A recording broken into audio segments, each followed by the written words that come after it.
Muy buenas noches, chicos. ¿Qué tal? Espero que hayan tenido un bonito día.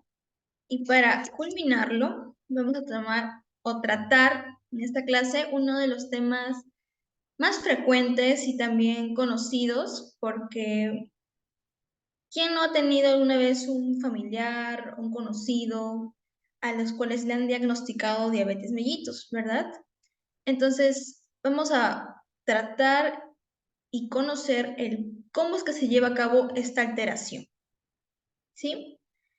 Bueno, lo primero que tenemos que saber es que la diabetes mellitus es un conjunto de enfermedades metabólicas que se caracterizan principalmente por desarrollar una hiperglucemia, ¿ok? Es decir, una cantidad elevada de glucosa en sangre, ¿ok? Ahora, ustedes se preguntarán, ¿por qué es llamado diabetes mellitus? Esto lo han nombrado de esta manera para poder diferenciarlo de lo que sería la diabetes insípida o también solamente conocida como diabetes, que ya es un tema aparte que está relacionado más que todo con alteraciones a nivel de las estructuras de riñón, ¿sí? Pero en este caso vamos a tratar de la diabetes mellitus, mellitus haciendo referencia a lo dulce, ¿ok? Ahora, entonces, no se vayan a olvidar de esta característica principal que es la hiperglucemia, ¿ok? Listo. ¿Qué más tenemos que saber? Aquí tenemos tres datos importantes. Uno de ellos es que la diabetes mellitus es un factor de riesgo significativo para cardiopatías. ¿Está bien? Porque posteriormente vamos a revisar cuáles son las complicaciones y, por ejemplo, una enfermedad que ya hemos estado viendo y nombrando constantemente, que es el infarto agudo de miocardio, ¿ok? Aquí también va a tener mucha relación con ello. También tenemos que es una principal causa de ceguera, ¿sí? Como complicación, como en el caso de la retinopatía, y también en las nefropatías, provocando de esta manera una enfermedad renal crónica, que ya la hemos revisado, ¿sí? ¿Qué más tenemos aquí? Que es el motivo frecuente de amputaciones de miembros inferiores. ¿Ok? Cada una de estas son complicaciones macrovasculares y también microvasculares. Listo. Ahora, ¿cuántos tipos de diabetes mellitus tenemos? En realidad tenemos un montón, pero las que nos están preguntando en los exámenes son las de tipo 1, la de tipo 2, la diabetes gestacional, que lo ponen también, pero principalmente estas dos, ¿ok? Y también además hay otro tipo de diabetes. Entre ellas tenemos, por ejemplo, a las mutaciones genéticas de las funciones de las células beta, ¿ok? Estas células beta ustedes las recordarán por fisiología, también por anatomía, ¿verdad? Que son células que estarían en el páncreas, ¿listo? Entonces también que tenemos a las enfermedades de páncreas o también infecciones, ¿sí? ¿Alguna pregunta hasta ahí, chicos? ¿Todo bien? Me avisan, ¿sí? Si tienen alguna duda.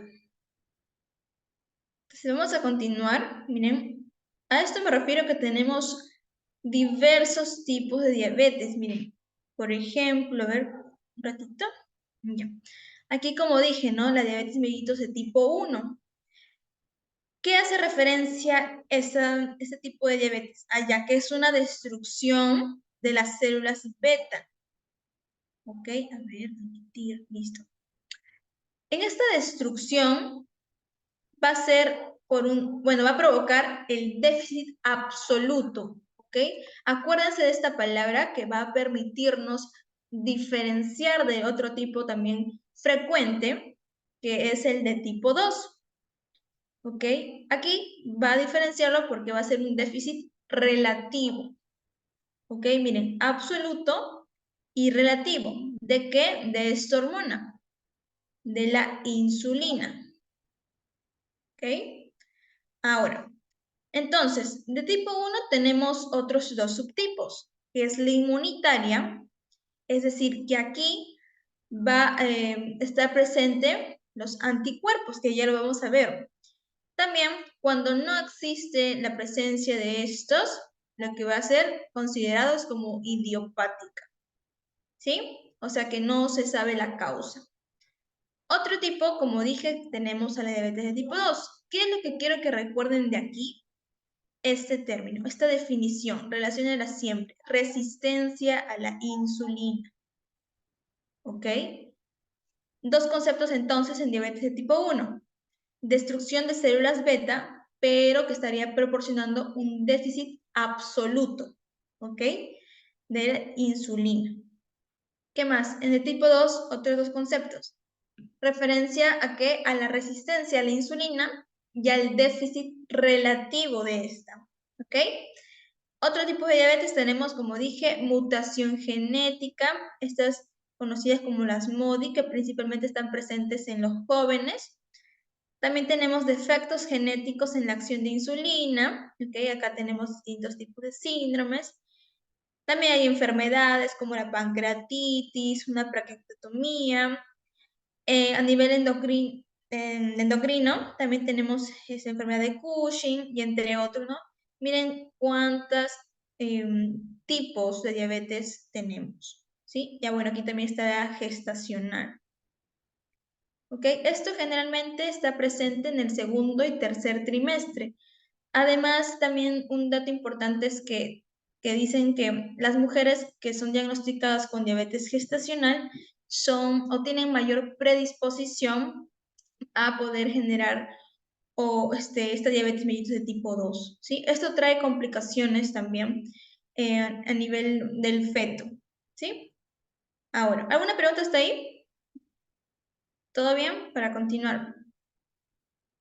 Sí, chicos, Felicitas, Aislinn, Maritza. Sí, está claro. Ok, gracias. Entonces continuamos. Sí, chicos. A ver. Ya. Vamos a tomar aquí un poquito de cómo es que estaría funcionando normalmente nuestro cuerpo. A ver, esto. Ya, mira. Vamos a hablar acerca de la regulación homeostática de la glucosa. ¿Ya? ¿Qué nos dice aquí? Todo inicia, bueno, aquí tenemos a la glucosa. Esta va a ser producida y también almacenada. ¿Dónde? En el hígado. ¿Qué más se hace con la glucosa? Va a ser utilizada. ¿Dónde? Principalmente en el músculo y también en el tejido adiposo. ¿Ok? ¿Qué es lo que va a pasar aquí ahora? Aquí ustedes saben que en los islotes pancreáticos tenemos dos tipos de célula, ¿no? Bueno, tres me parece. Pero principalmente está la célula alfa y beta. ¿Ok? ¿Se acuerdan qué producían las células beta, chicos? ¿Se acuerdan? Glicólisis. ¿Cómo? Glicólisis. Claro, lo que estaría produciendo las células beta es insulina, ¿verdad? La hormona. ¿Y se acuerdan qué producía las células alfa? ¿Se acuerdan cuál era el que le daba la contra a la insulina? ¿Se acuerdan qué hormona era?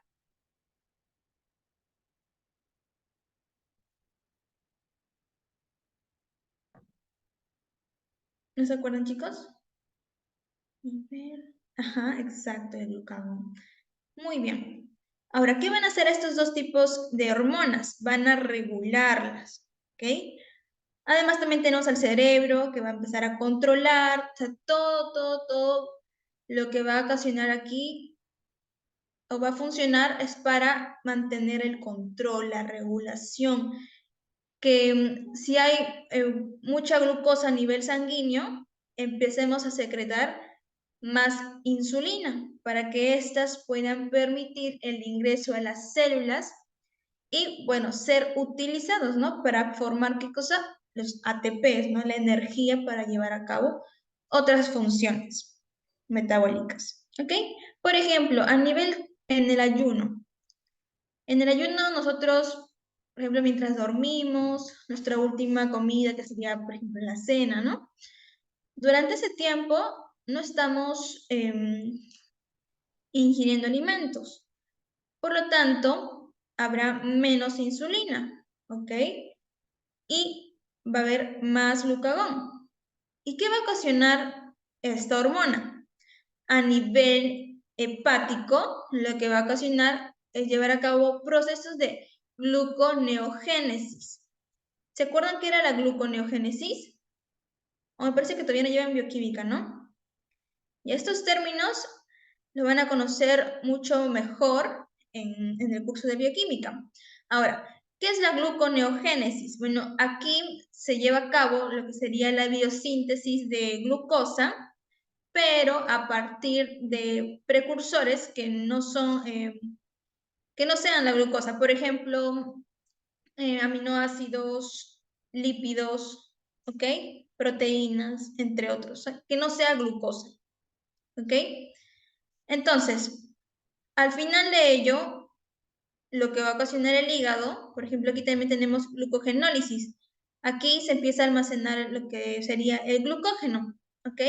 Entonces, cuando estamos en ayuno, no ingerimos alimentos, nuestro hígado va a mantener, lo que va a hacer es generar glucosa, por ejemplo, gluconeogénesis, lo que les dije, ¿no? A partir de aminoácidos va a generar glucosa. En glucogenólisis, a partir del glucógeno, va a formar glucosa. Y también de lipólisis, ¿ok? De lípidos, de ácidos grasos libres, va a formar glucosa, ¿sí? Todo ello para mantener la regulación homeostática en ayuno. ¿Para qué? Para que nuestro cuerpo, por ejemplo, porque nuestro cuerpo no deja de funcionar cuando dormimos, ¿verdad? Necesitamos energía, en este caso los ATPs, ¿ya? Ahora, en la postprandial, cuando ya hemos consumido algún alimento, por ejemplo, no sé, su fruta, ¿no? Fructosa o cualquier alimento, ¿no? Su almuerzo, por ejemplo. Lo que va a ocasionar es que ingrese esta glucosa traída de los alimentos y lo que va a pasar es que las células beta van a liberar más insulina, ¿ok? Para que éstas ingresen a las células, ¿sí? Aquí van a ver unos receptores y aquí como unos canales. Ya les voy a explicar. Aquí lo que ocasiona es que, por ejemplo, llega la glucosa a nivel del páncreas y esta insulina que es liberada va a tener contacto con el receptor. ¿Qué va a pasar después? Va a ocasionar que este canal se aperture e ingrese la glucosa. Y ustedes saben, ¿no? Que la glucosa posteriormente se convierte en piruvatos. Un proceso va a ocasionar ahí. Finalmente, ¿qué productos principalmente nos dan? Es el ATP. ¿Ok? Es decir, que los músculos, el cerebro, todos los órganos vamos a utilizar o necesitamos de energía para llevar a cabo nuestras funciones. ¿Qué más tenemos aquí? Menos glucagón. ¿Ok? Listo. ¿Qué más? Va a haber una mayor utilización de glucosa muscular, ¿no? Lo que les dije, el ingreso de glucosa lo que nos va a ocasionar es producir más moléculas de ATP. ¿Sí? Esas son las dos situaciones, en ayuno y cuando ya ingerimos algún alimento. ¿Ok? ¿Alguna pregunta hasta ahí, chicos? Cuando trabajas. Yo pienso, ¿Sí, Maritza? ¿Una preguntita? no, Ok. Ok, chicos. Todo claro entonces, ¿verdad? Vamos a continuar. Ya. Bueno, aquí vamos a hablar acerca de la secreción de la insulina. Espera un ratito. Se desaparece mi lapicito. Ya aquí está. Miren, aquí principalmente tenemos que enfocarnos en estas cadenas que tenemos aquí, la preproinsulina. Esto a nivel celular, ustedes ya por biología, por sus estructuras, conocemos que existen el retículo, bueno, los ribosomas, ¿sí? En los ribosomas encontramos el retículo endoplasmático rugoso, ¿ok? En estos casos, aquí va a estar presente o van a producir la preproinsulina, ¿ok? Entonces, perdón, tanto en los ribosomas como también en el retículo endoplasmático rugoso, ¿sí? En la célula. Ya. Ahora, aquí vamos a generar lo que se llama estas cadenas de preproinsulina que aproximadamente tendrán unos 110 aminoácidos, ¿sí? Ahora, ¿qué va a pasar aquí? Que va a formarse la proinsulina. ¿Cómo se va a formar? Vamos a cortar este péptido, ¿sí? Y posteriormente, ya en el aparato de Golgi, lo que va a suceder es que va a ser cortado este péptido C. Este péptido C, al momento de ser cortado, aquí lo tenemos, este péptido C, lo que va a formarnos es la insulina. Y esta es la hormona que vamos a necesitar y por ello va a ser liberada. ¿Ok?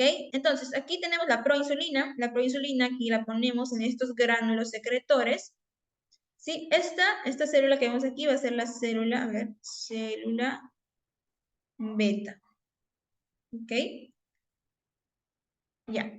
Entonces, aquí, ¿cómo vamos a liberarlo? Bueno, tanto las células beta como las células, en este caso a nivel cerebral, no necesitan de insulina para poder aperturar estos canales.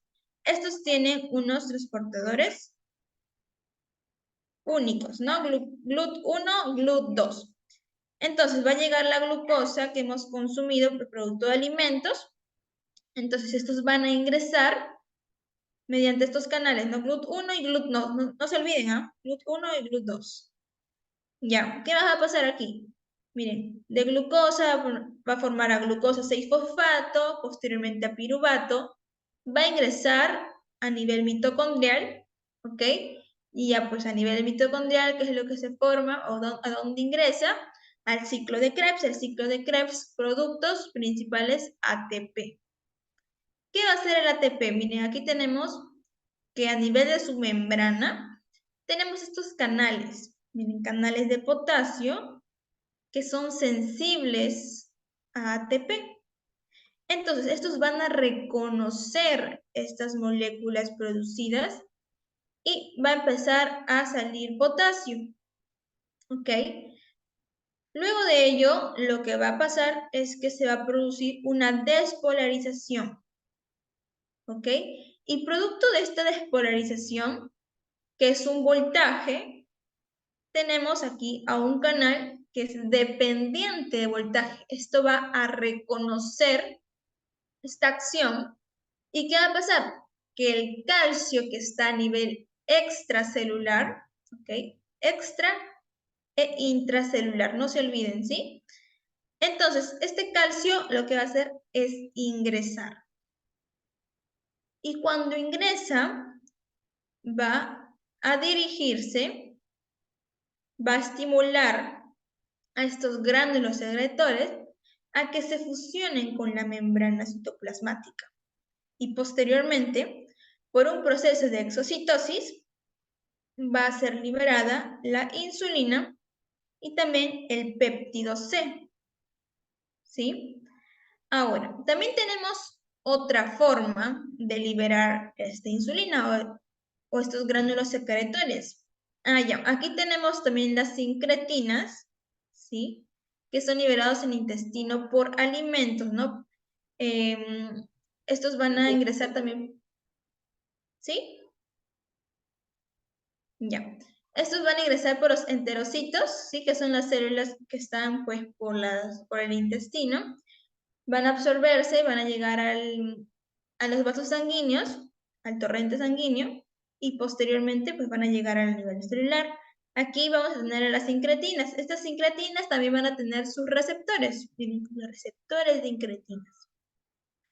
Luego, esta acción, este acoplamiento va a producir que se active este AMP cíclico y ello va a tener una relación con el calcio y producto de esto se va a llevar también la misma función, estimular a los gránulos secretores, ¿sí? Y bueno, finalmente también va a liberar a la insulina y también al péptido C. Ahora, el péptido C va a ser usado para poder dosarlo. Por ejemplo, a la insulina cuando queremos saber cuánta cantidad está liberando en las células beta en los pacientes, la insulina generalmente no se va a poder medir, porque esta insulina apenas sale, se va por el torrente sanguíneo y va a llevar a cabo distintas funciones, ¿ok? No se va a quedar como insulina así. Entonces, mientras que el péptido C, que no tiene otro tipo de funciones metabólicas, se va a quedar y va a ser va a ser fácil poder medirlo, ¿sí? Entonces, eso sería una diferencia entre ambos. ¿Alguna pregunta hasta ahí, chicos? Hola. Marita, Felicita, Eislin. ¿Todo claro?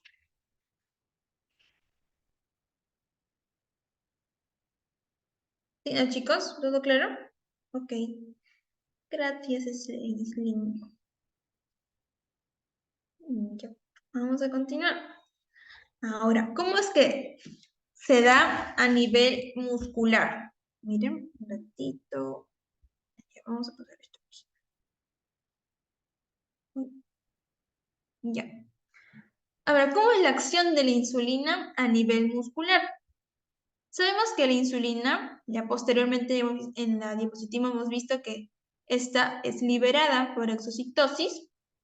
Entonces, aquí a nivel muscular, en los miocitos, vamos a encontrar que tenemos estos receptores de insulina.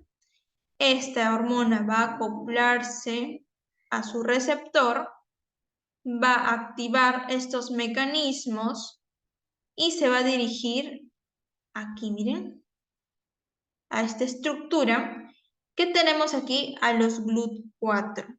Estos GLUT4 son canales, son transportadores. Miren, lo que va a ocasionar al acoplarse, se dirige, activa mecanismos y esto va a llevar a cabo el proceso de translocación. Entonces, estos GLUT4 que se encontraban a nivel interior intracelular van a translocarse a nivel de la superficie, de su membrana plasmática. Entonces, básicamente aquí tendríamos al GLUT4 y producto de ello la glucosa que está en el torrente sanguíneo va a poder ingresar a la célula y llevar a cabo también, bueno, se va a convertir en la glucosa 6-fosfato, luego en piruvato, ingresa a la mitocondria y ya, lo mismo que les estoy repitiendo, ¿no? Va a producirse ATPs y con ello pues va a llevar a cabo el metabolismo. ¿Sí? Pero no solamente eso es lo que sucede cuando la insulina se llega a acoplar a su receptor, sino también tenemos el crecimiento celular, tenemos síntesis de proteínas, síntesis de glucógeno y también el transporte de la glucosa, ¿no? Lo que hemos hablado aquí. ¿Sí, chicos? ¿Todo claro hasta ahí? ¿Podría repetir, por favor? Sí. A ver, vamos a repetir, ¿ya? Miren, ¿te acuerdas, Maritza, que en la diapositiva anterior vimos cómo la insulina era liberada, ¿verdad? ¿Sí? Entonces, esta insulina se ha liberado en el torrente sanguíneo. Y cuando llega a nivel muscular, en los miocitos, va a encontrarse con, básicamente podríamos llamarlo su casita, ¿ok? Aquí son sus receptores de insulina. La insulina llega, se acopla, encaja, y lo que va a pasar aquí es que va a activar estos mecanismos. Estos mecanismos lo que van a llevar a cabo es la translocación de estos canales, de estos GLUT4, estas estructuras. Entonces, de un nivel intracelular va a translocarse justo en la membrana plasmática, donde va a poder ser visible para estas moléculas de la glucosa. ¿Ok? Miren, entonces, el GLUT4 ya se translocó. Está invisible. La glucosa que está nadando en el torrente sanguíneo está pasando. Va a decir, ok, por aquí veo una entrada e ingresa. producto de la hexoquinasa. Esta es una enzima que va a transformar a glucosa 6-fosfato. Luego, a nivel mitocondrial, lo que va a ocasionar o va a entrar al ciclo de Krebs. Ciclo de Krebs que hacía principalmente ATP. ¿Y ese ATP para qué servía? Para llevar a cabo más funciones metabólicas. Pero no es lo único que la insulina hacía. O sea, no solamente ese transporte de glucosa, sino también aquí hace o puede llevar a cabo síntesis de glucógeno, síntesis de proteínas y crecimiento celular. Pero en este tema principalmente lo que tenemos que tener en cuenta es esta función del transporte de glucosa. ¿Por qué es importante saber la acción de la insulina a nivel muscular? Porque justamente, por ejemplo, en la diabetes mellitus de tipo 2, aquí va a haber una alteración donde no se va a poder acoplar de la insulina a su receptor, no va a poder.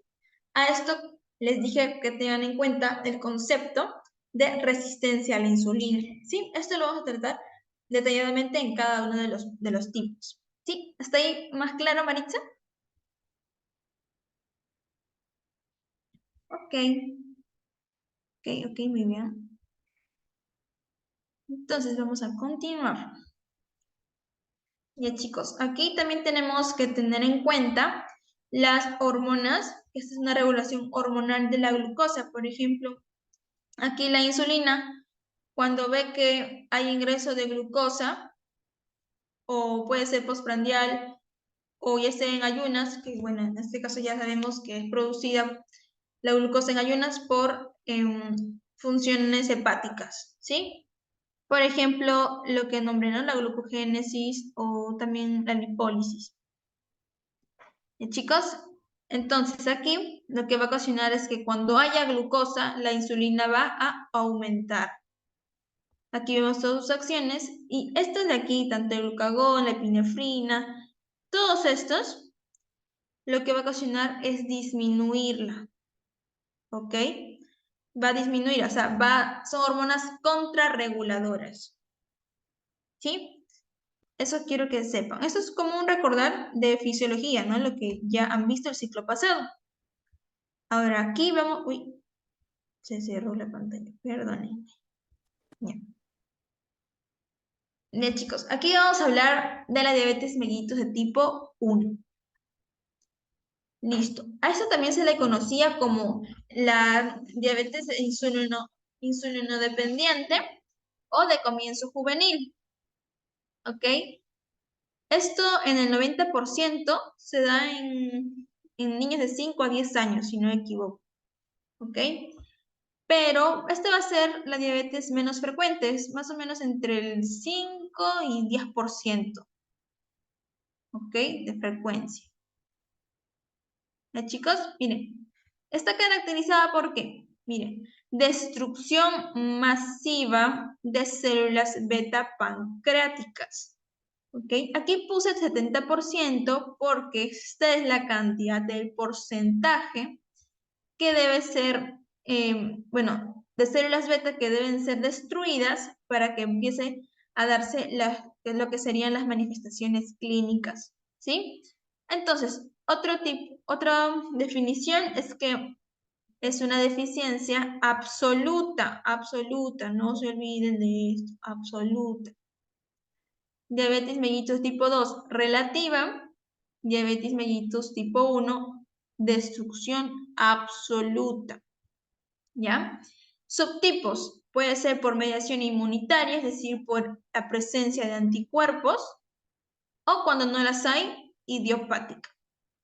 Es más frecuente en asiáticos como también africanos, ¿ya? Ahora, aquí vamos a hablar como una visión general de lo que estaría sucediendo en un paciente con diabetes mellitus de tipo 1, ¿ya? Miren, eso es lo que sucedería normalmente. Aquí tenemos las células beta, ¿ok? Aquí tenemos estos receptores. Y ustedes saben que en nuestro cuerpo, las células inmunitarias, por ejemplo, los linfocitos T, CD4, estos van a ser como si fueran policías. Van a estar investigando, van a pedir identificaciones para que reconozcan, o mejor dicho, sepan que estas son células del organismo y que no tienen que hacerles daño, ¿ok? Entonces, más que todo es como si estuvieran pidiéndole su DNI, ¿sí? Estos serían los receptores, ¿ok? Entonces, ¿qué pasaría si los linfocitos T llegan, por ejemplo, el paciente tiene algún tipo de, a nivel genético, sus anticuerpos son diferentes que una persona normal, perdón, sus receptores. Lo que sucede es que estos linfocitos TCD4 va a decir, esto no es normal, ¿ok? No es amigo, va a decir. No tiene que estar aquí. Entonces, ¿qué va a hacer? Va a ir a pedir ayuda a los linfocitos CD8, que seguramente ya por el curso de inmunología saben que estos son citotóxicos, ¿sí? CD4 auxiliares piden auxilio a los CD8, que son los citotóxicos, que estos van a ir ya a matar, a destruir. Esto sucede cuando se llama autorreactiva, ¿ok? Entonces, ¿qué va a pasar aquí? Como dije, no va a reconocer a estas células beta como amigos, como parte del cuerpo, como normales. Van a ir a las células, perdón, linfocitos de CD8. ¿Y estos linfocitos de CD8 qué van a hacer? Ya van a activar su factor de necrosis tumoral, alfa, sus perforinas, ¿ok? Y posteriormente va a dejar ingresar las granzimas, ¿ok? De aquí se va a liberar, o lo que va a ocasionar principalmente es la llamada muerte celular, ¿sí? Apoptosis. ¿Qué más va a ocasionar? Ya va a elaborarse lo que serían los anticuerpos, anti-islote. ¿Por qué? Porque estos básicamente ya se van a volver como si fueran antígenos, ¿ok? Entonces, ustedes saben que si hay la presencia de un antígeno, se va a formar, o nuestro propio organismo va a formar los llamados anticuerpos, para que ya lleven distintos tipos de funciones y finalmente empiezan a destruirlos. Porque van a decir que estos no son amigos, no pertenecen a mi cuerpo, y tenemos que eliminarlos, como hacen, por ejemplo, con un microorganismo, como una bacteria. Aquí también tenemos anticuerpos anti-insulina. Es por ello, miren cómo están las células, todas destruidas, ya hicieron apoptosis. Es por ello que dice que se dice deficiencia absoluta de insulina. ¿Ok? En esos casos son por mediación inmunitaria, por la presencia y formación de los anticuerpos. ¿Sí? Entonces, miren chicos, no hay células beta. ¿Ok? Quiere decir que la glucosa no va a ingresar. Y si a nivel de las células beta no ingresaba glucosa, por lo tanto, no se iba a poder liberar la hormona insulina. ¿Ok? Y si no hay insulina a nivel de los músculos, ¿qué va a pasar aquí? Si la insulina lo que hacía era como una llavecita que al llegar a su casa, que hacía el proceso de translocación para que el canal de GLUT4 se posicione a nivel de la membrana y la glucosa que está en el torrente sanguíneo pueda ingresar y llevar a cabo sus funciones metabólicas. Pero miren, no hay presencia de células beta. La glucosa, ¿qué va a pasar? Se va a quedar en el torrente sanguíneo. ¿Ok? ¿Se va a liberar insulina? Tampoco. No hay insulina. Deficiencia absoluta de insulina.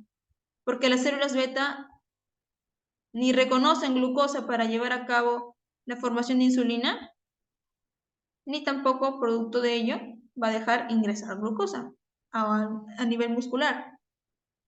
¿Y qué va a pasar aquí? Ya en el torrente sanguíneo, como no se está usando la glucosa, ¿qué va a pasar? Hiperglucemia. Un aumento de concentración de glucosa a nivel sanguíneo. ¿Ok? ¿Producto de qué? Deficiencia absoluta, chicos. Nunca se olviden. Deficiencia absoluta de insulina. ¿Ok, chicos? ¿Alguna pregunta hasta ahí? ¿Quieren que repita? ¿O todo claro? A ver, chicos, ¿todo claro? Aislinn, Maricielo, Maritza. Ya. Ok, todo claro, me dice. Bien, entonces vamos a continuar. Ya. Aquí vamos a ver sobre la regulación hormonal de la glucosa. ¿Sí? Miren, así como les dije que tenía que haber una predisposición genética, por ejemplo, unos genes ligados a nivel del locus, las posiciones, de HLA, principalmente de la DR3 y de la DR4, ¿ya? Pero no solamente tiene que haber una predisposición genética para que el paciente pueda llevar a cabo las manifestaciones clínicas o padecer, ser diagnosticado con diabetes mellitus tipo 1, sino también hay otro tipo de factores, por ejemplo, a nivel genético, que ya lo nombré, ambiental y también inmune, ¿sí? Son distintos factores que deben estar presentes para que el paciente pueda ser diagnosticado como diabetes de tipo 1, que no solamente es por una causa o un factor, es factorial. ¿Qué más? Miren, todo esto, esta es la suma, nos va a ocasionar que haya una respuesta inmune a células beta, que van a estar normales, ¿sí? Miren aquí, factores ambientales, infección viral, como por ejemplo, una de las más frecuentes aquí es la rubiola. Esto va a ocasionar también daño directo a las células beta, ¿ok? Miren, todo ello va a afectarlas. Y respuesta a esto, ¿cuál va a ser? A un ataque autoinmunitario de a las células beta, ¿sí? Lo que estaría ocasionando una destrucción de estas. ¿Listo? Entonces, a ver, ¿qué más? Esto debe ser el 70% de células beta deben estar destruidas para que puedan llevarse o empezar a manifestar, ¿no? El cuerpo, sus manifestaciones clínicas. Bueno, aquí tenemos conocida como la fase de luna de miel, cuando el organismo todavía no está, bueno, puede ser antes de ser diagnosticado de diabetes tipo 1, como lo estoy diciendo, antes de que o el cuerpo pueda dar sus manifestaciones clínicas, ¿sí? Pueda empezar a manifestar las alteraciones que están siendo producidas en el organismo, ¿ok? Aquí tengo otra tablita para poder explicarlo mejor. Bueno, aquí también es básicamente lo que quiero que entiendan, es que la diabetes mellitus tipo 1 no solamente por un factor, no solamente por factor genético, sino también, como dije, ambiental, por ejemplo, las infecciones, o también puede ser a nivel de pubertad, gestación, ¿sí? Mira, aquí tenemos los cromosomas, nunca se olviden estas dos principales de R3 y de R4. ¿Ok? Miren, aquí nos dice que la masa de células beta, aquí el porcentaje, y aquí el tiempo. ¿Listo? Por ejemplo, si tenemos la predisposición genética, ¿ok? Y una alteración a nivel de nuestros genes. Sumado a esto, ¿qué nos va a pasar? Miren, durante el tiempo, normal está el paciente, ¿no? No hay una disminución de las células beta, solamente con un factor que es genético. Sin embargo, cuando llegan al organismo, por ejemplo, sumado a una infección por rubiola, lo que va a ocasionar es que el organismo ya va a empezar a decaer. Miren. Va a decaer, ¿qué cosa? El porcentaje, la cantidad de células beta. Y va a llegar un punto, miren, va a llegar un punto en el que ya se han destruido entre el 70 y 80% de estas células. Y justamente ahí, miren, lo que va a ocasionar es la diabetes mellitus de tipo 1, ¿sí? Miren, durante este tiempo ya empezó a manifestarse. ¿Ok, chicos? Entonces eso quiero que tengan en claro, que no solamente es por un factor, sino por varios. Ya miren. A ver un ratito, chicos, por favor.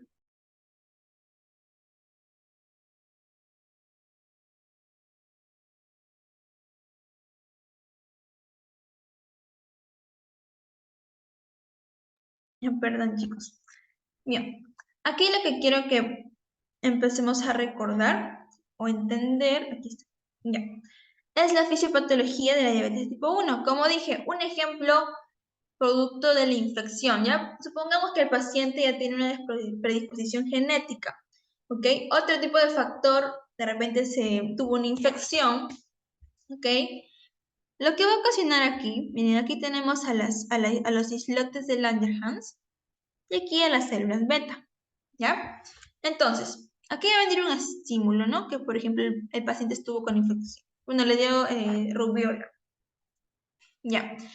Lo que va a pasar es que estas células, como lo expliqué en la vista general, lo que estaría sucediendo aquí, es que estas células beta, producto de la infección, va a volverse como un antígeno, ¿ok? Miren aquí, las células beta se producen como antígeno. Entonces, producto de ello, ¿qué va a suceder? Si tenemos un antígeno en nuestro cuerpo, lo que sería, por consiguiente, habría la producción de anticuerpos. ¿Ok? Anticuerpos. Entonces, bien, vamos a tener los antígenos. Estos antígenos va a venir las células dendríticas, estas presentadoras de antígenos. ¿Y qué va a pasar? Va a agarrar por ejemplo, un antígeno. ¿Y dónde va a llevarlo? A las células CD4. Miren, aquí les ha dado regalito. ¿Y qué va a hacer las células CD4? Estas son las auxiliares. Va a pedir auxilio a otro tipo de células que serían las CD8. Aquí está. ¿Qué hacen las CD8? Ya. Estas lo que van a hacer es presentarle las perforinas a las células beta. Estas van a dejar ingresar entonces sus granzimas. ¿Ok? Y estas granzimas, una vez dentro de las células beta, que están vuelto antígenos, lo que va a ocasionar es activar las llamadas caspasas. Estas caspasas, ¿qué van a hacer? Van a decir a la célula que empiece a hacer su apoptosis, ¿no? Su muerte celular. Ahora, estos anticuerpos que les acabo de nombrar, ¿cuáles son? Moléculas objetivos inmunológicos. Por ejemplo, tenemos anticuerpos contra los islotes de Langerhans, ¿ok? ¿Qué más? También tenemos anticuerpos de la insulina, ácido glutámico descarboxilasa. También de estos, dos o puede ser uno también, tienen que estar presentes cuando se le pide al paciente ser dosado, ¿sí? En el dosaje, dos de estos anticuerpos deben estar presentes, ¿sí? Para poder también diagnosticar el diabetes tipo 1. Ok, chicos, esto es básicamente lo que sucede. Activan las células del sistema inmune. Miren, células CD4, células CD8. También tenemos la presencia, bueno, de las células dendríticas presentadoras.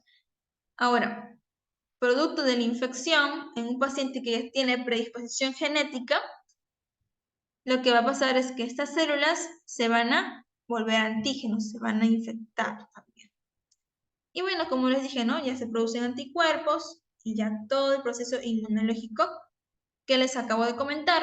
Y finalmente, pues ya llegar la apoptosis, producto de la activación de las caspasas, ¿sí? Y finalmente estas células beta ya van a dejar de funcionar. Puede llegar glucosa, pero no va a producir insulina. Si no hay insulina, no hay nadie que a nivel muscular o también de otros órganos pueda permitirle el ingreso de glucosa y pues llevar a cabo sus funciones. ¿Qué genera esto principalmente? La hiperglucemia, la cual es básicamente el centro de la diabetes mellitus. ¿Sí, chicos? ¿Alguna pregunta hasta ahí? ¿Todo claro? A ver. Felicitas, ¿todo claro? ¿Están ahí, chicos? Una consulta Sí. con respecto, o sea, en las infecciones Ujú. va a producirse mayor cantidad de insulina y a la vez ello se va a convertir en antígenos. No, no. Esa En parte este no he caso, entendido. ya.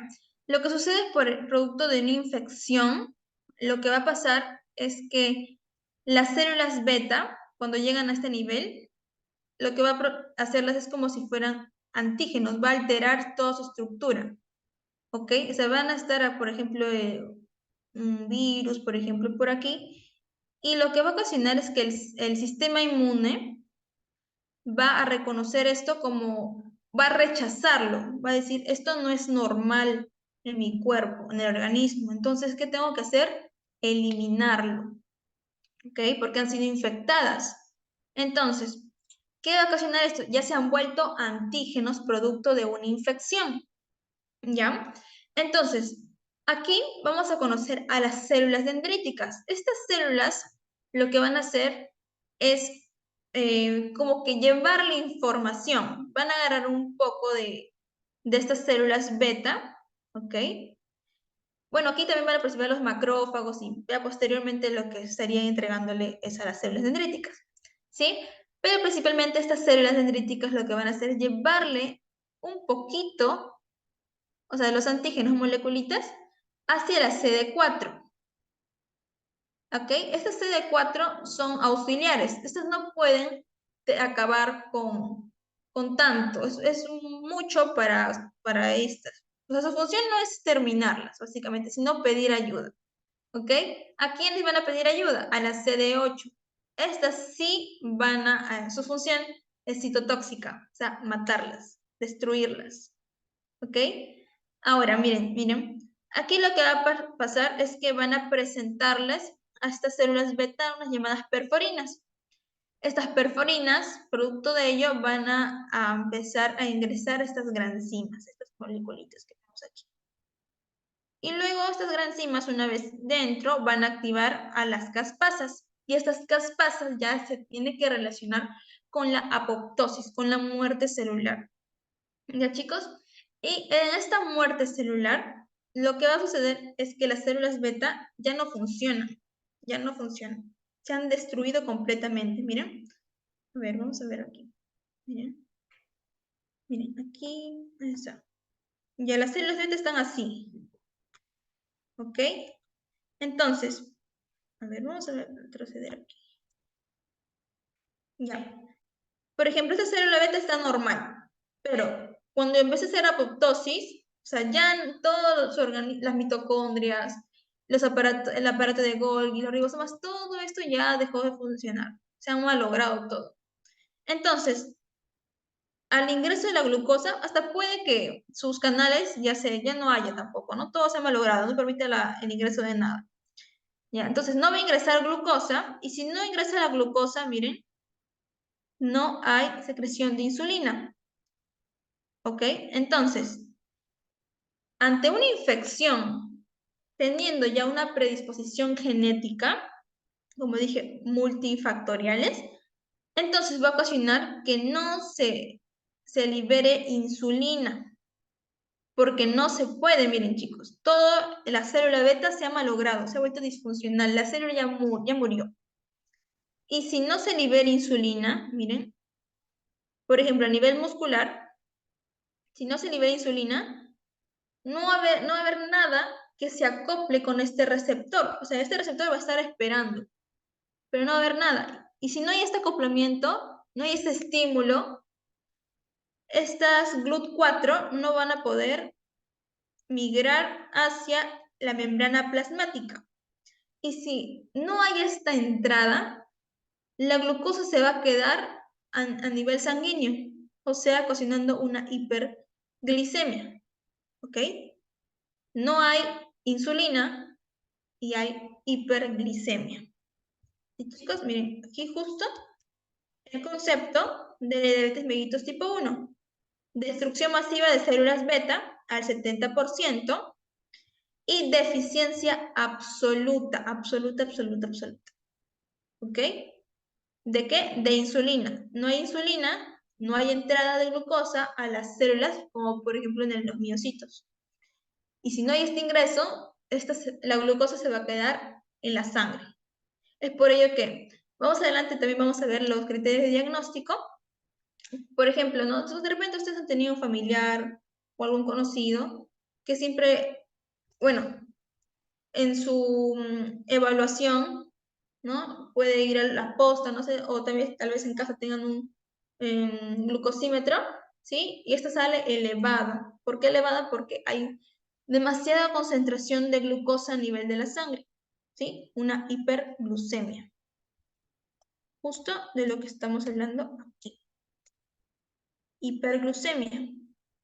Miren, la diabetes es un conjunto de enfermedades metabólicas que se caracterizan por desarrollar la hiperglucemia. ¿Sí? ¿Más claro, Felicita? O repito también, si Sí, gustas. o sea, se va a desarrollar este proceso en todo tipo de infección o ciertos, o algunos. Claro. Miren, aquí, infecciones virales. Miren, por ejemplo, la Coxsackie y la rubiola principalmente. Ya, ¿Ven? Sí, ok. gracias. Ok.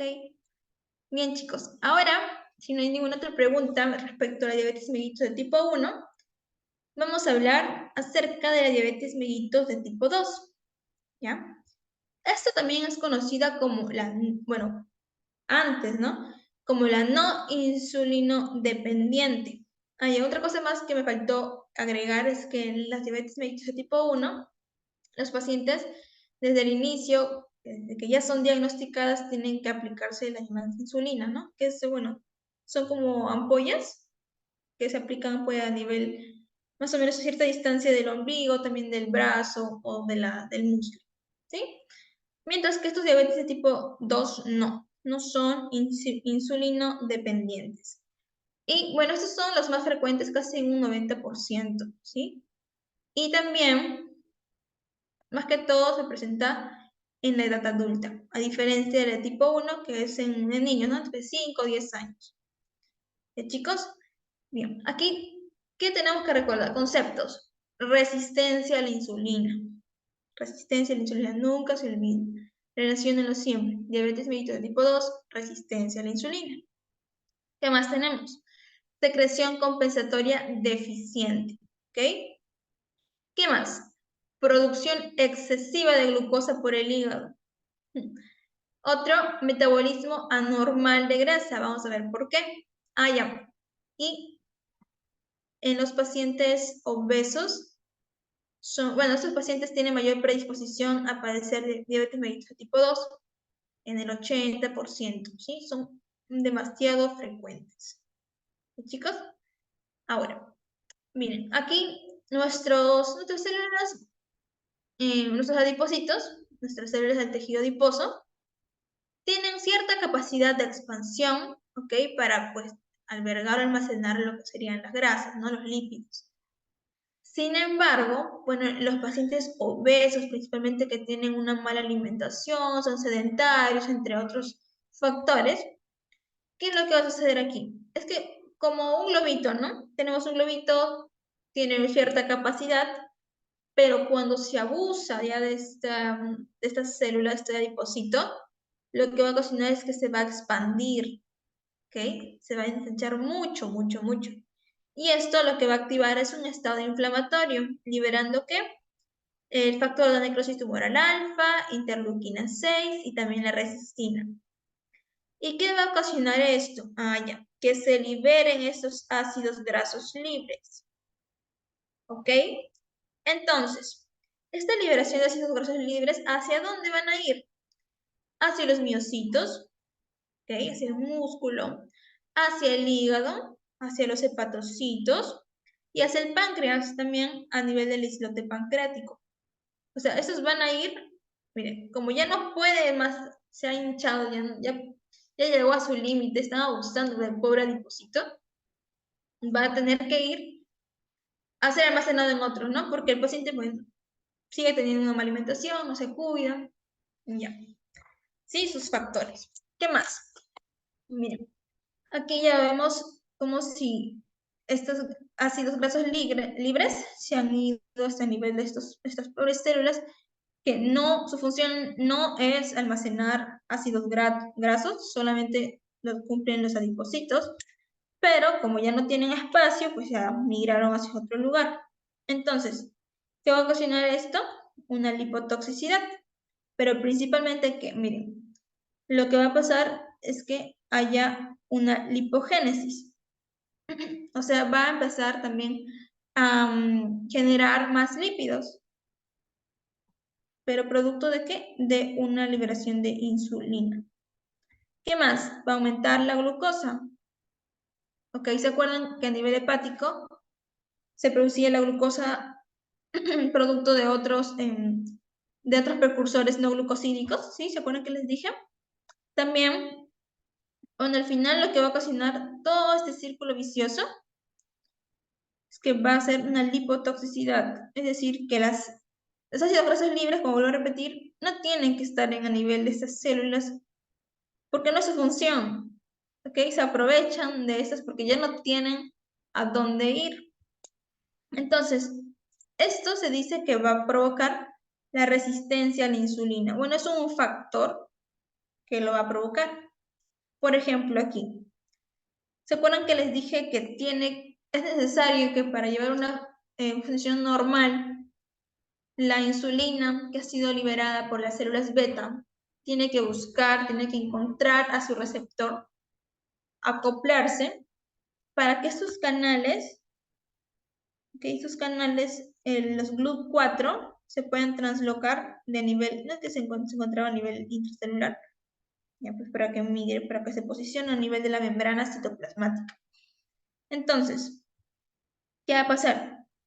Una resistencia a la insulina. El receptor de la insulina no lo va a reconocer, ¿ok? ¿Y qué va a pasar? Al no reconocerlo, o sea, va a llegar bastante insulina, ¿sí? Pero su receptor no va a querer recibirlo, ¿ya? ¿Y qué va a ocasionar esto? Que no va a poder llevarse a cabo esta translocación y por lo tanto tampoco va a posicionarse estos canales GLUT4 para que la glucosa pueda entrar. Y si no hay estos canales, la glucosa también se va a quedar afuera. ¿Y qué va a generar? Una hiperglucemia, chicos. ¿Ok? Esta es una vista general. Vamos a hablarlo más detalladamente. Ya. Por ejemplo, aquí. Ya. Ok. Por ejemplo, aquí tenemos características, dice menor secreción de insulina. Ya. Pero esto va a suceder posteriormente. Porque al inicio, lo que va a haber es una liberación normal de insulina, ¿ya? Pero cuando ya se va a presentar lo que sería la resistencia a la insulina, quiero que me entiendan esto, es que como si el receptor no reconoce esta hormona, ¿ya? Entonces el cuerpo, el organismo va a decir que no es posible, entonces puede pensar que es muy poco, ¿sí? Entonces, ¿qué va a hacer? Va a decir a las células, al páncreas, a las células beta, que empiecen a liberar mucho más, ¿ok? Entonces, va a haber una hiperinsulinemia. Sin embargo, como todo órgano, va a llegar a un punto en el que va a cansarse, ¿sí? Entonces, posteriormente, que va a ocasionar una menor secreción de la insulina. Es por ello que se dice que hay una deficiencia relativa, ¿ok? Relativa, porque va a haber una menor secreción, sin embargo, el inicio estaba normal, incluso va a llegar a una hiperglicemia, como les digo, ¿ok? Hiperinsulinemia, o sea, un aumento en la secreción de la hormona insulina.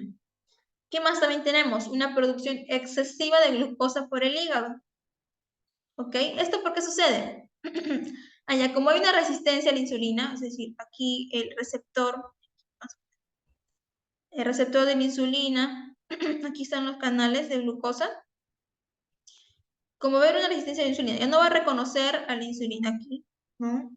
No va a haber translocación de los canales, ¿no? La glucosa que está en el torrente sanguíneo no va a ingresar. El cuerpo, de todas maneras, necesita generar ATPs, ¿ok? No es que si no ingresa la glucosa no va a hacer nada, no. El cuerpo va a intentar mantener la homeostasis. Entonces, ¿qué va a hacer? Va a pedir al hígado que saque de lo que tiene almacenado, ¿ok? Lo que les nombré al inicio, ¿sí? Aquí, por ejemplo, la glucogenólisis, el glucógeno, va a empezar a convertirlo en glucosa. ¿Qué más puede hacer? La gluconeogénesis, ¿sí? Lo que lo vuelvo a repetir. ¿Qué es la gluconeogénesis? Es la biosíntesis de glucosa a partir de precursores no glucosídicos, ¿sí? Por ejemplo, ¿cuáles dije, chicos? ¿Recuerdan? En la gluconeogénesis. A ver, chicos, dice que han estado atentos. A ver, Felicitas, ¿te acuerdas? ¿De qué precursores hablábamos?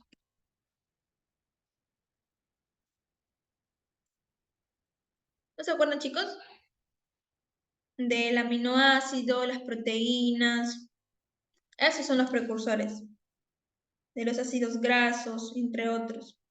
¿Ok? Ahora, entonces, también va a haber un metabolismo normal de la grasa. Una lipólisis. Y como dije, con mayor frecuencia en el 80%, bueno, el 80% de los pacientes que van a tener mayor predisposición a desarrollar o ser diagnosticados diabetes mellitus son los obesos. ¿Ok? Entonces, aquí es básicamente lo que mencioné hace un momento. Miren, hígado, producción excesiva de glucosa. Ya les dije por qué.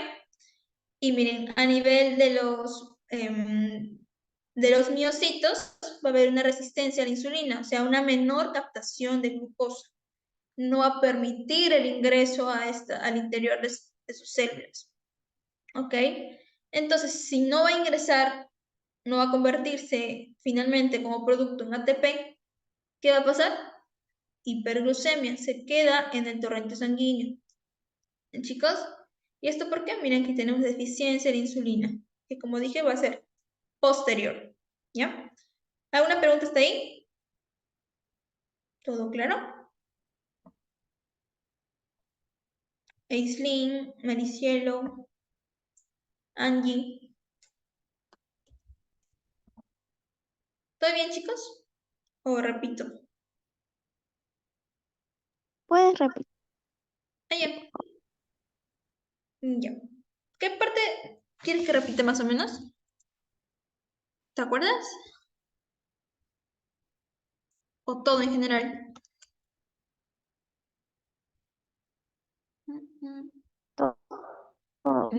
Ya. A ver, miren un ratito para explicarlo mejor. ¿Dónde está? No, es que sí. Ya. Ya, chicos. Miren, aquí como dije, menor secreción de insulina. ¿Ok? Como les dije, esto va a ser casi al final. Producto de que, miren, al inicio va a haber una normal liberación de insulina. Porque como dije, vamos a dibujar aquí, por ejemplo, una celulita. Aquí tenemos al receptor de la insulina y aquí a los canales de glucosa, al GLUT4. ¿Ok? Ya. Entonces, miren chicos, va a haber una menor, bueno, resistencia a la insulina. ¿Ya? ¿Por qué resistencia a la insulina? No va a poder, o sea, la hormona que está llegando aquí no va a poder acoplarse, la va a rechazar, no la va a reconocer. ¿Ok? ¿Y qué va a pasar con ello? Entonces, si no reconoce, la insulina no ingresa, no va a poder activar los mecanismos que no era su momento en el grafiquito que vimos. Entonces, producto de ello, no va a poder llevar a cabo el proceso de translocación. Es decir, que estos canales GLUT4 se posicionen a nivel de la membrana citoplasmática, ¿ok? Uy, ya. Entonces, ¿qué va a pasar con ello? Es que las moléculas de glucosa no van a poder reconocer a estos canales e ingresar, ¿ok? Entonces, ¿qué va a hacer el cuerpo? Puede pensar que de repente hay muy poca insulina que están liberando las células beta. ¿Y qué va a pasar? ¿Qué les va a decir? Trabajen más, liberen más insulina para que el receptor pueda reconocerlo. Entonces, va a llegar un momento en el que se va a producir demasiada insulina. Es por ello que va a denominarse hiperinsulinemia, ¿ya? Esta hiperinsulinemia va a llevar un montón de estas hormonas para poder, de alguna forma, activar o acoplarse a este receptor, ¿ya? Sin embargo, no va a poder hacerlo. Y va a llegar un punto en el que tanto trabajo, esta célula en sí, el órgano, se va a agotar y pues ya no va a empezar a liberar tanta, ¿sí? Se va a agotar. Es por ello que se dice menor secreción de insulina, chicos. ¿Ok? Ahora, aquí vemos que sí se está liberando insulina. De hecho, hay un déficit, pero un déficit ¿qué? Relativo, más no absoluto. No es que las células ya no estén funcionando en el 100%, como sucedía en la diabetes mellitus de tipo 1. ¿Ok? Entonces, no hay ingreso de glucosa, no hay ingreso. ¿Por qué? Porque no están los canales. ¿Ok? Entonces, si no hay ingreso, el cuerpo no se puede quedar sin generar sus moléculas de energía. Entonces, ¿qué va a hacer? Le va a pedir al hígado que lleve a cabo sus procesos. Miren, va a hacer una producción excesiva ya de glucosa. Como estoy diciendo, va a pensar, ¿no? No hay glucosa a nivel sanguíneo. Ellos van a pensar eso. ¿Por qué? Porque no están ingresando a la célula. Entonces, ¿qué van a hacer? Van a producir mucho más, excesiva. ¿Cómo? ¿Por qué mecanismos? Por ejemplo, la lipólisis. Ay, perdón, un animalito. Ya. Por ejemplo, la lipólisis, también la gluconeogénesis. ¿Qué más? Bueno, entre otros, esos son los principales, ¿no? Entonces, como dije, que yo estoy repitiendo varias veces este término que es la gluconeogénesis, ¿sí? Entonces, como no hay glucosa, va a generarlo de otros precursores no glucosídicos, aminoácidos, lípidos, entre otros, ¿no? Entonces, también va a haber un metabolismo anormal de grasa, como lo dije hace un momento, ¿no? Que el adipocito ya está tan lleno de estos lípidos, estas grasas, producto de qué, por ejemplo, de la obesidad, es el principal. Entonces, ¿qué va a hacer? Llega a su máximo límite y los ácidos grasos libres van a ir hacia distintos tipos de estructuras o órganos, ¿no? Como el páncreas, como el músculo y también el hígado, ¿sí? Por eso dice que va a haber un metabolismo anormal de grasas. ¿Sí, chicos? Y bueno, estos también lo relacionan con la obesidad, con esta producción, metabolismo normal de grasas, lo relaciona bastante como si fuera responsable de la resistencia a la insulina. ¿Ok? Pero no se sabe la causa con exactitud. Simplemente lo relacionan con esto. ¿Hasta ahí más claro, Sí. chicos? ¿Sí? En conclusión, sí, Ujú. en conclusión, al producirse en el hígado mayor cantidad de glucosa va a generar una hiperglucemia. Ujú. Sí, exactamente. Por ese lado y también porque no está dejando ingresar a las células y pues convertirse en ATP también. Entonces ahí se llega a acumular en el torrente sanguíneo bastante glucosa. Y como tú dices, ¿no? Posteriormente la hiperglucemia. Ujú. ¿Sí? ¿Todo claro, chicos? Ya.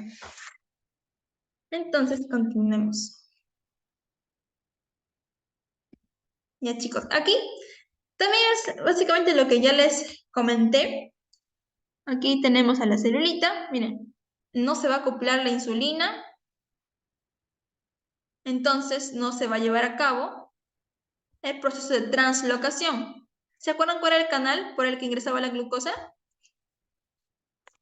¿Qué numerito tenía? ¿Se acuerdan?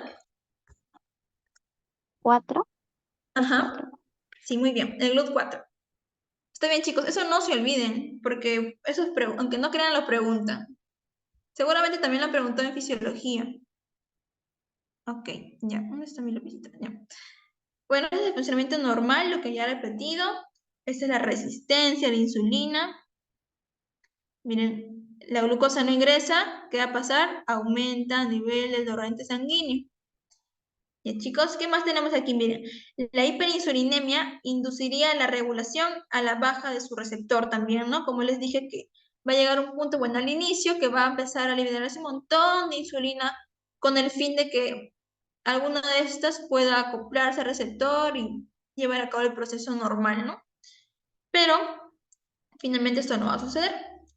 ¿Qué más tenemos? La mayor cantidad de ácidos grasos libres alteran la acción de la insulina también, ¿ven? También aquí hay otro factor. Otro, que la acumulación de lípidos en el interior de la célula, lo que les comenté, ¿no? La lipotoxicidad. Y esos son los principales, ¿no? Los que ya les empecé a comentar.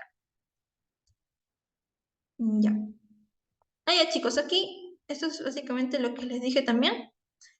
Bueno, aquí tenemos a la secreción de la insulina y aquí a la sensibilidad a la insulina.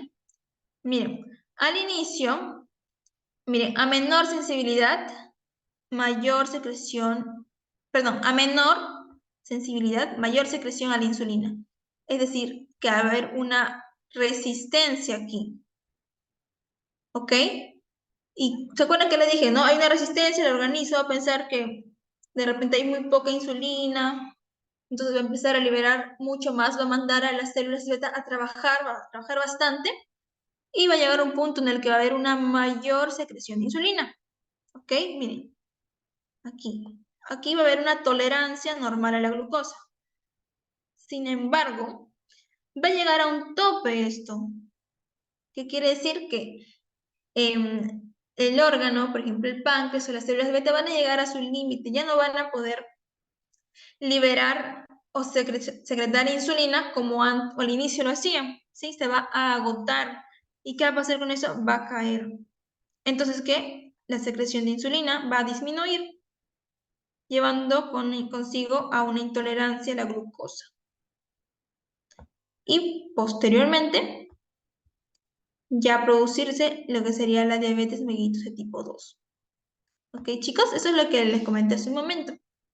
Y bueno, aquí otra vez tenemos la frecuencia y obesidad de mayor, bueno, más del 80% en diabetes mellitus de tipo 2. ¿Ok, chicos? ¿Alguna pregunta hasta ahí? ¿Sí? Una pregunta, ¿por cuánto tiempo pues va a resistir o va a producir Mm, aproximadamente para que tenga la idea? bueno, el tiempo exacto no sabría decirte, la verdad. Pero, por ejemplo, ¿no? O sea, debe ser un gran periodo de tiempo. Por ejemplo, para que llegue a una obesidad, deben ser varios años, ¿no? Por ejemplo, si ahora mismo nosotros tenemos una mala alimentación, comemos hamburguesa todos los días, va a llegar un punto en que poco a poco esto va a llegar a un límite, como, ¿te acuerdas que vimos en las células de los adipocitos? Estos van a tener un límite, así también nuestro cuerpo va a empezar a, pues, a llenarse de estas grasas y alterar ya todo el cuerpo, todo el organismo, ¿no? Pero déjame investigar un poco más acerca de cuánto tiempo en sí se puede desarrollar esta enfermedad, ¿sí? Ok. ¿Alguna otra pregunta?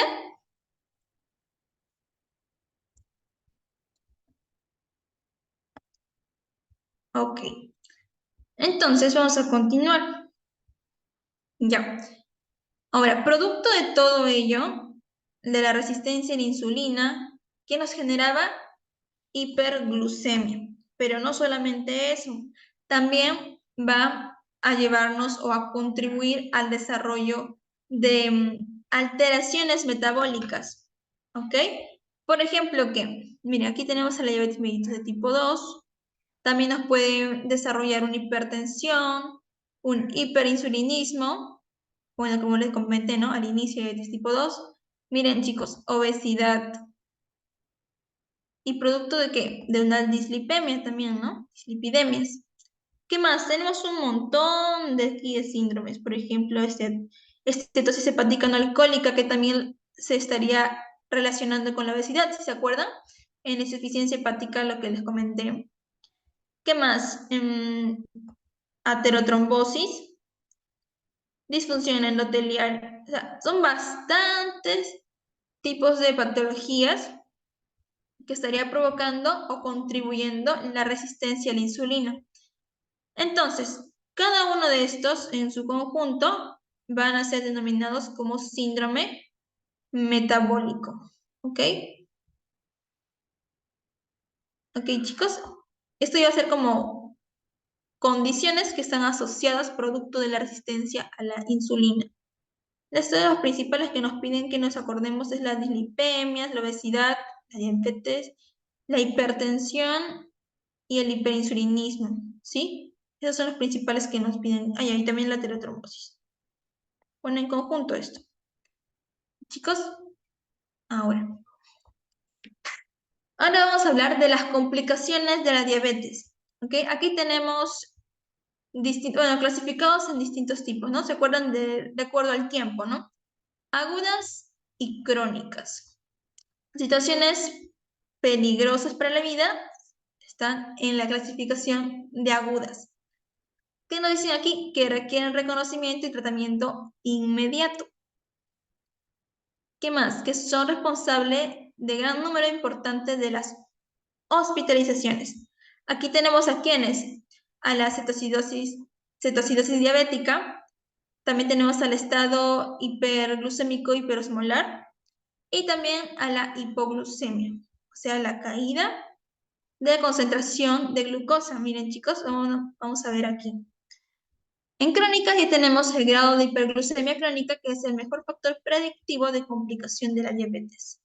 Y aquí tenemos las microvasculares y las macrovasculares. ¿Se acuerdan que les puse algunos datos de patologías, productos de la diabetes al inicio? Ya, vamos a verlos aquí. A ver, ya.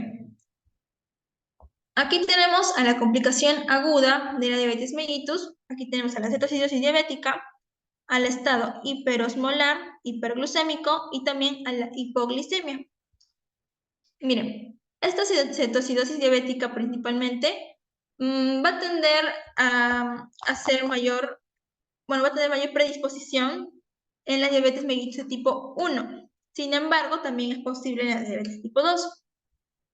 ¿Se acuerdan cuando había una deficiencia relativa de la insulina? ¿En qué tipo de la diabetes?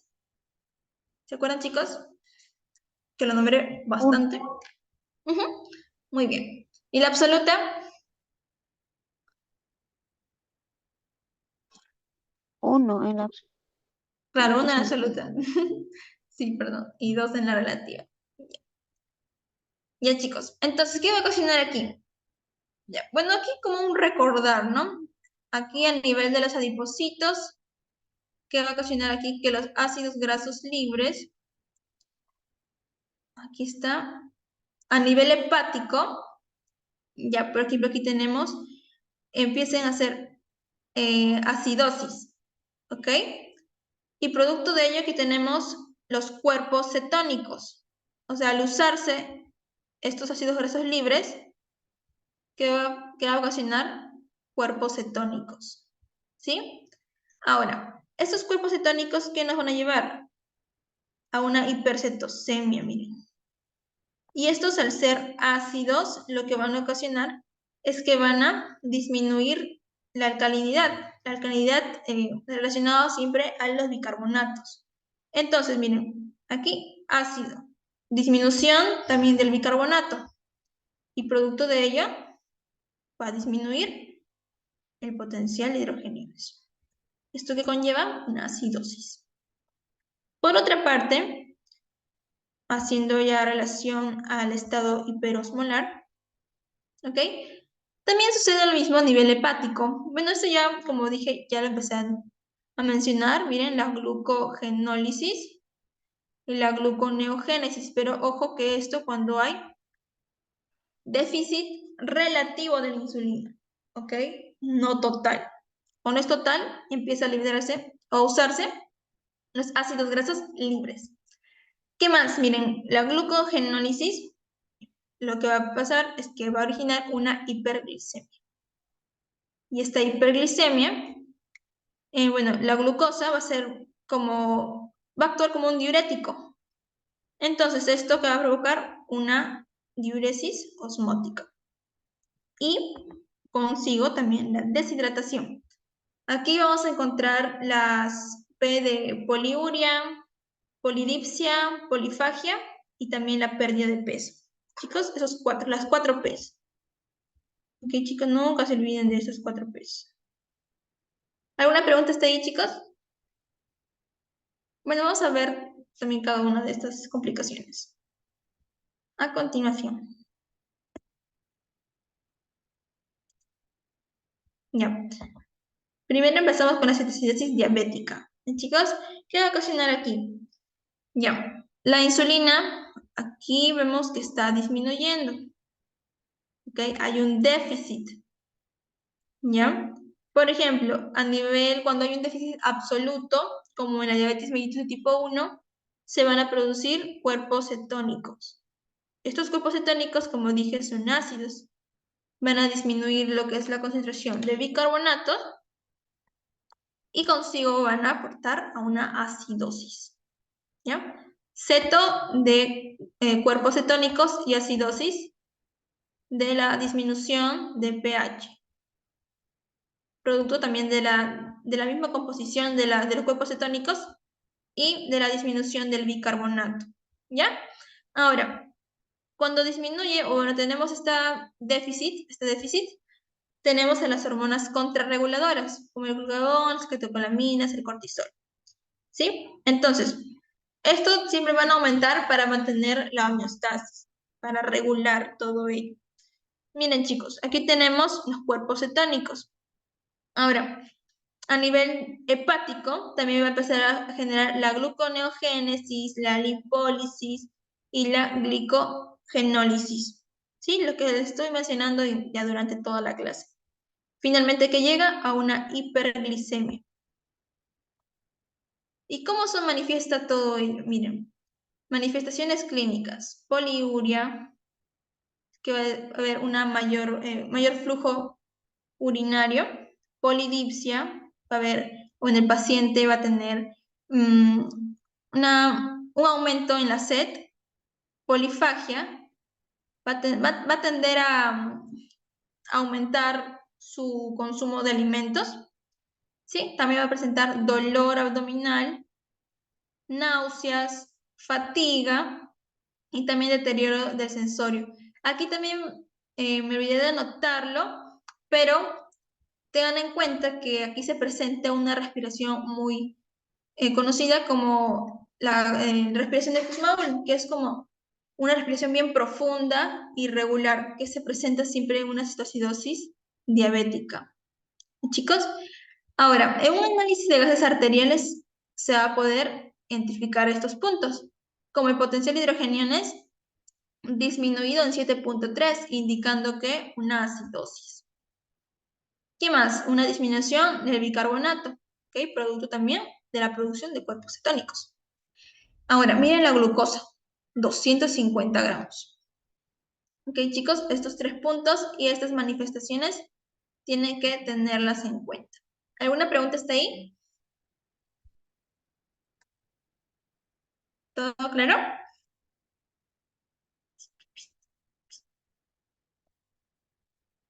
Uy.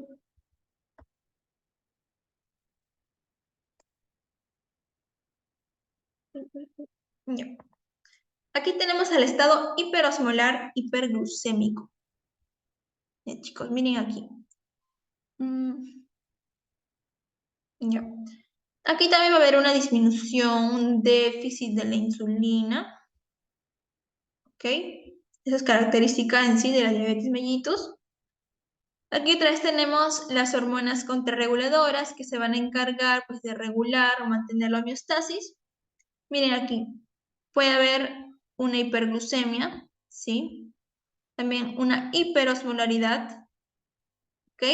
Pero aquí no va a presentarse tanto la cetosis, ¿ok? Puede estar ausente o puede estar leve. Miren, aquí también en el análisis de gases arteriales que podemos observar que el potencial hidrogenianes está más, aquí debe ser mayor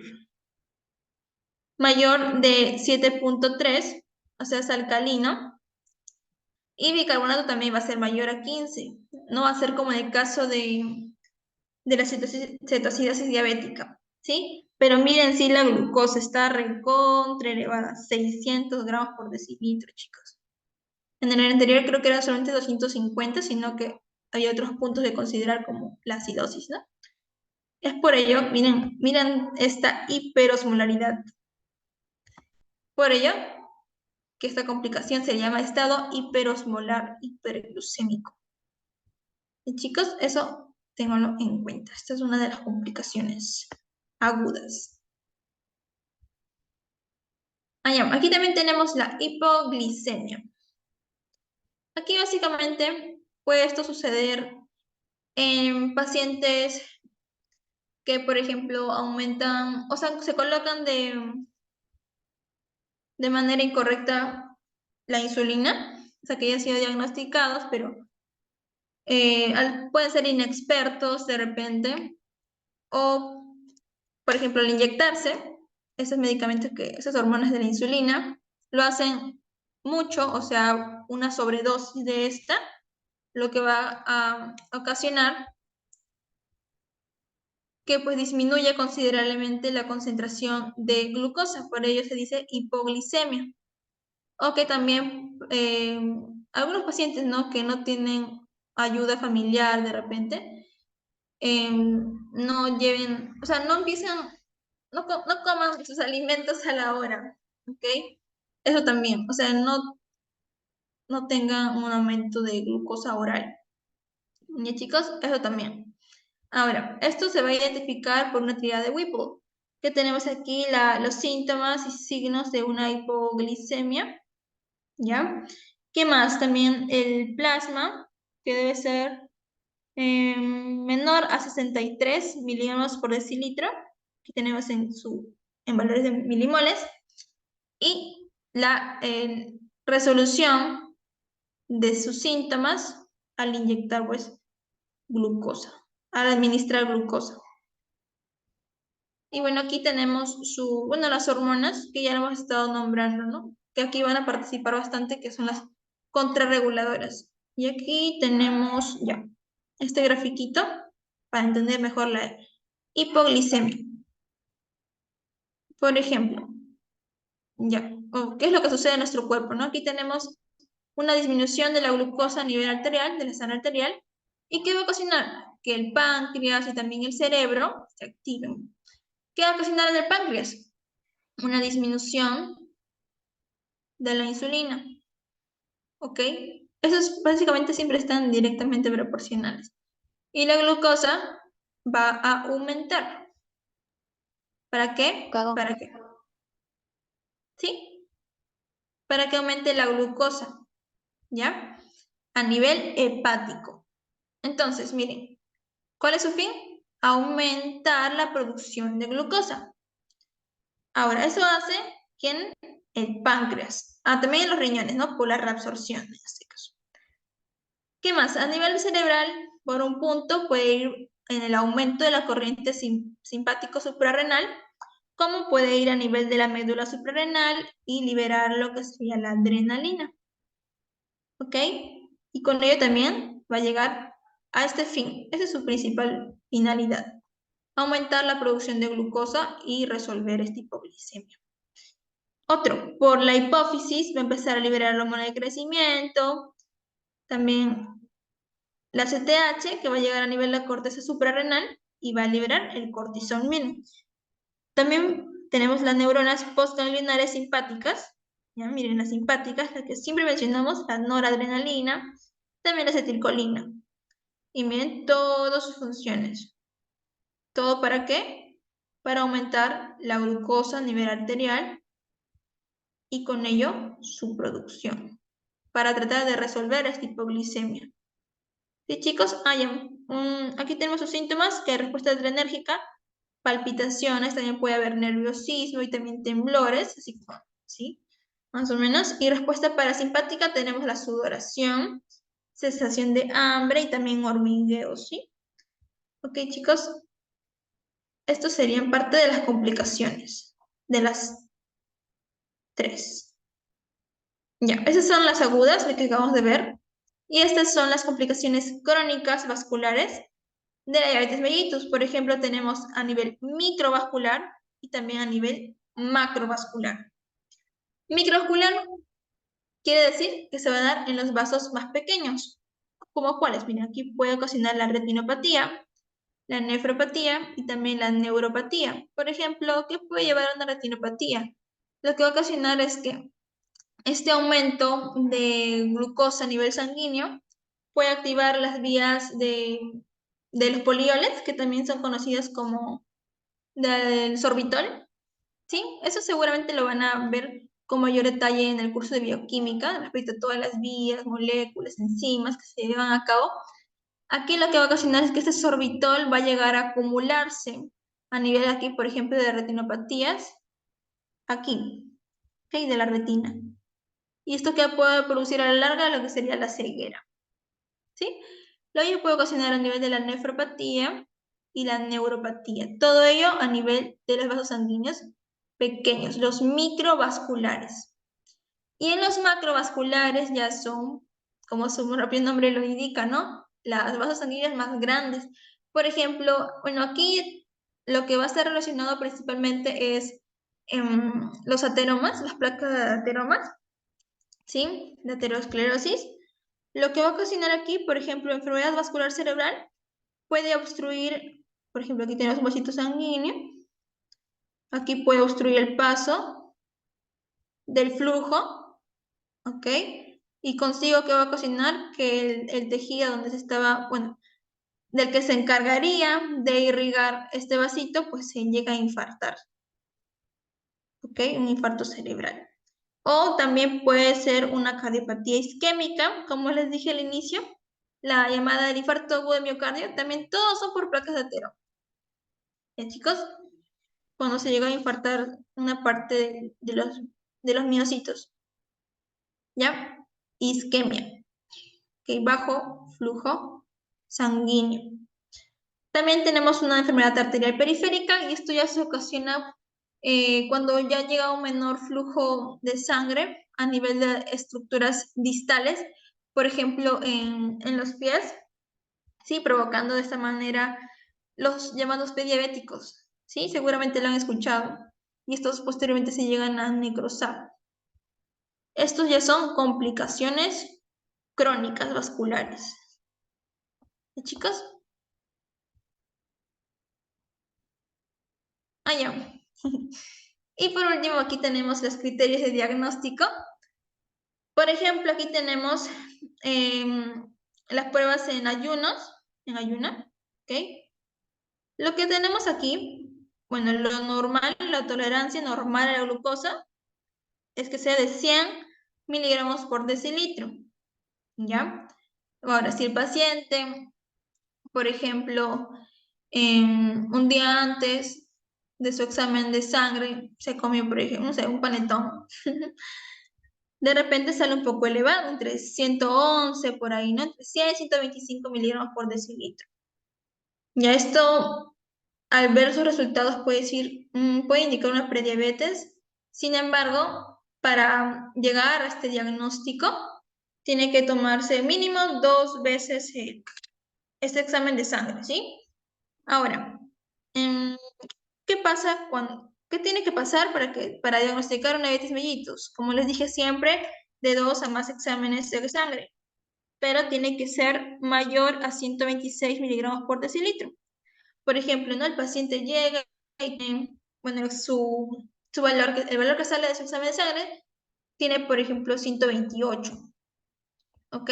Sí, puede decir efectivamente, indica una elevación, ¿no? Una hiperglicemia, pero no, justamente de primero no es que se diagnostica, tiene que sacarle 2 más. En el siguiente, por ejemplo, puede tener 130, ¿ya? Ya también indica, no cumple el criterio. Ya, una tercera vez, de 2 a más, 132. Ya recién ahí se puede diagnosticar como un paciente con enfermedad de diabetes. ¿Ok? Ahora, eso es en ayunas. Más que todo, mínimo entre 8 horas, me parece que les piden, entre 8 a 12 horas para poder llevar a cabo este examen. Otro, en la postprandial, ¿ok?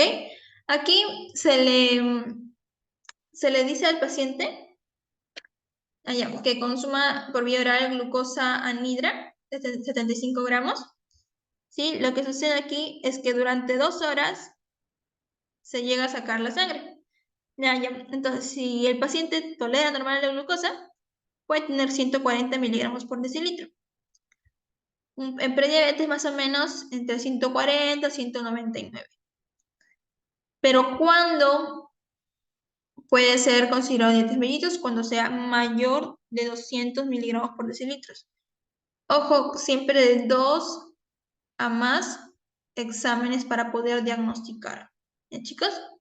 Y bueno, este último examen, que es de la hemoglobina glucosilada, que aquí, por ejemplo, en tolerancia normal, está menor a 5.6%.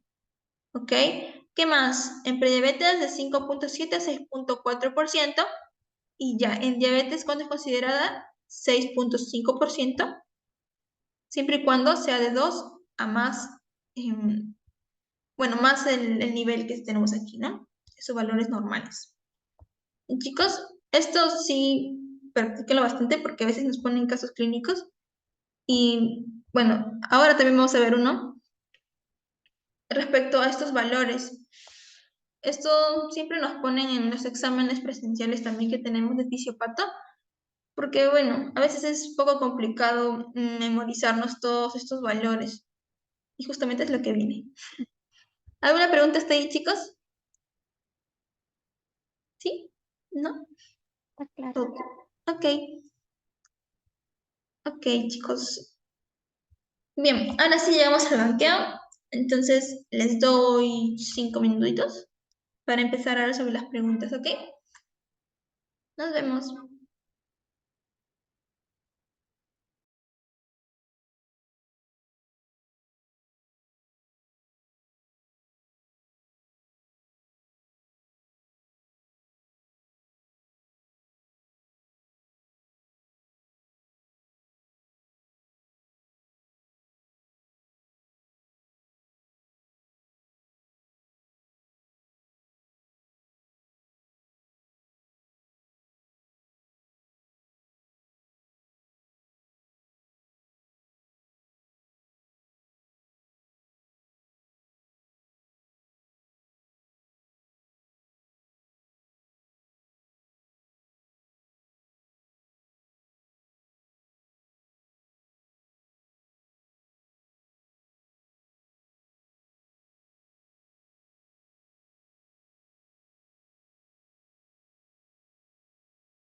Ya.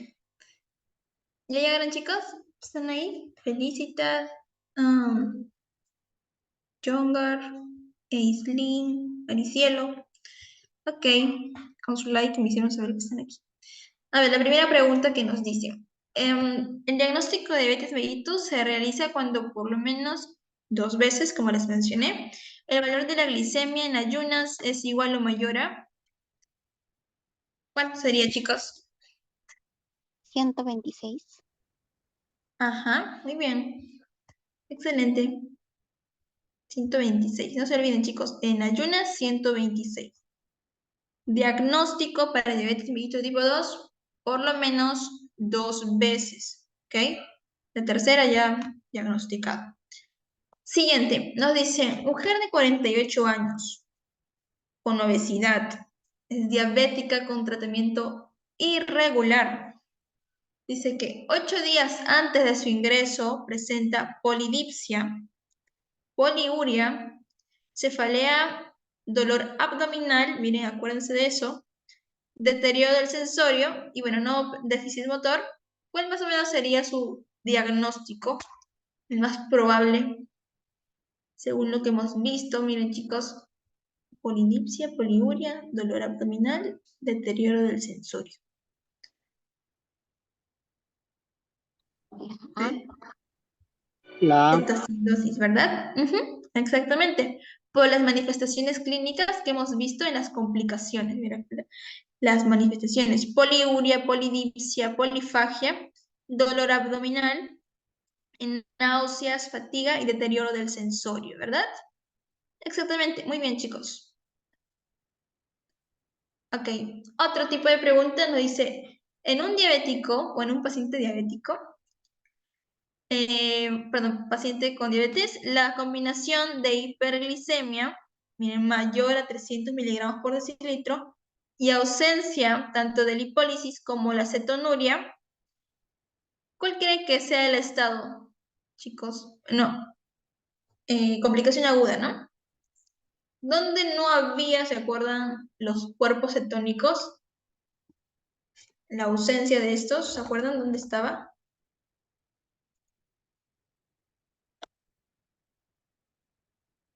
¿Sí se acuerdan? Díganme que sí. O 250, mayor a 250 también creo que le puse. Miligramos por decilitro. Ah, no, puse 600. la, La E, creo que, a ver, un ratito. La D, ayuno prolongado. Ah, creo que fue para el anterior. Ah, ya, chicos, creo que las PPT les puse mayor a 600, si no me equivoco. A ver, la respuesta sí, era sería mayor la... a 600. Sí, ya. Perdón, es mayor a 300 miligramos por decilitro. ¿Sí, chicos? Lo voy a corregir por las PPTs para enviárselos. Aquí nos estaría indicando a una hiperosmolaridad. Miren, ¿por qué? Porque hay nivel de hiperosmolaridad. ¿Sí? Hiperglucemia, también hiperosmolaridad. ¿Qué más podemos encontrar? Ausencia de la cetonuria. Miren, chicos, cetosis en ausencia. O leve, pero generalmente con frecuencia es ausencia, ¿sí? Ay, ¿cómo se ve? Ya. Sí, aquí voy a corregirlo entonces, ¿ya? Es mayor a 300 miligramos por decilitro. Y aquí un comentario para que puedan repasar. A ver, otro. Varón de 57 años, obeso, consulta por polidipsia, poliuria. ¿Cuál es el criterio que contribuye al diagnóstico de diabetes? A ver, chicos, ¿cuál creen? Según la tablita. ¿Se acuerdan que les dije que le iban a preguntar bastante de esto? Ya, efectivamente viene así. Así que practique bastante esos valores normales, los que podrían ser diagnóstico de diabetes mellitus y eso. Ujú. ¿Cuál creen? A ver, chicos. Polidipsia, poliuria.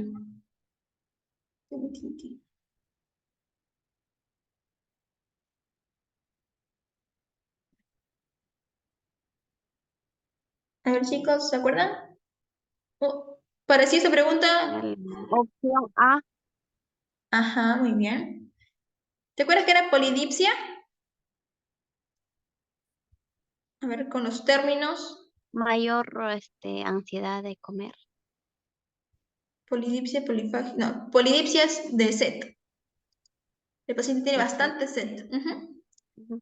O también relacionado a la poliuria, ¿no? Mayor excreción Es de de mayor orina. frecuencia de emisión. Ujú. Ok, muy bien, muy bien. Así vayan relacionándose con los términos.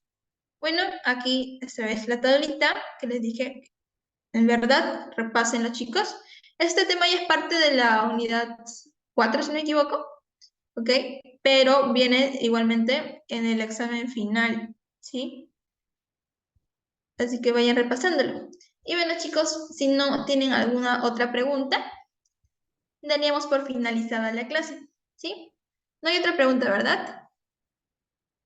No, gracias. Ok, gracias a ustedes, chicos. Entonces, bueno, muy buenas noches a todos. Nos vemos el sábado.